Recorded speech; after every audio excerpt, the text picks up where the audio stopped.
L'intérêt, en tout cas, d'une intervention sur le rôle de la gendarmerie sur les crises protéiformes, c'est d'expliquer en quoi on agit sur 3 leviers permettant de répondre à ces crises. Le premier levier, c'est notre capacité d'être un acteur de la gestion de crise de proximité. Ça, c'est dû notamment à notre organisation, un maillage territorial qui est fort et une subsidiarité des unités, c'est-à-dire une complémentarité des moyens que l'on peut engager pour répondre aux crises, et quelles qu'elles soient. Pour autant, ça nécessite aussi une capacité de projection et de réaction face à la crise qui n'est pas anticipée.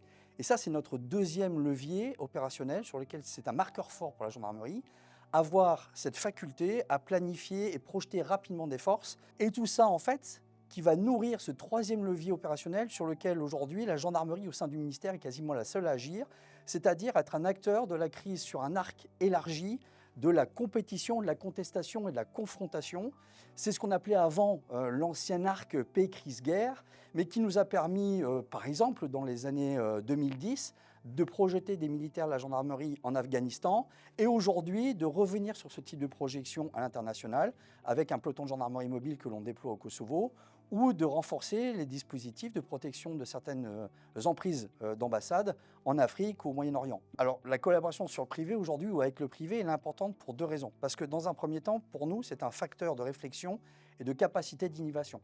On a au sein de la gendarmerie différents pôles et différentes missions qui nous permettent de travailler avec les entreprises, du partenariat également, pour assurer en tout cas ce continuum entre la sécurité et la défense que l'on représente et de pouvoir aller chercher des solutions techniques que l'on n'a pas forcément pour remplir nos missions. Donc on a un partenariat fort qui dépasse très largement l'environnement institutionnel du ministère dans lequel on se trouve.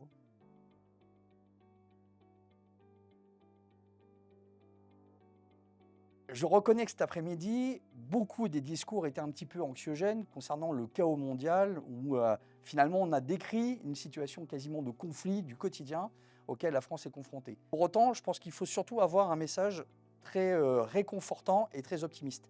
À savoir que d'abord, ça se prépare. Et la première des choses en gendarmerie, et pas qu'en gendarmerie en fait, parmi tous les acteurs liés au secteur clé de la sécurité et de la défense, on planifie, on essaie d'anticiper et pour cela, il faut former. Donc cette anticipation, elle se fait déjà par un travail de collaboration, de coopération. Il faut que l'on revienne à un esprit de résilience et de robustesse individuelle et collective et que l'on retrouve en tout cas comme centre de gravité de notre formation cette capacité de s'engager dans des moments qui vont être extrêmement inconfortables, qui vont exiger de nous en tout cas un engagement de chaque instant. Et je crois qu'en tout cas c'est le sens que l'on essaye de donner maintenant au travail de formation initiale et continue de nos militaires, qu'ils soient sous-officiers ou officiers, qu'ils soient dans les unités de gendarmerie départementale ou gendarmerie mobile.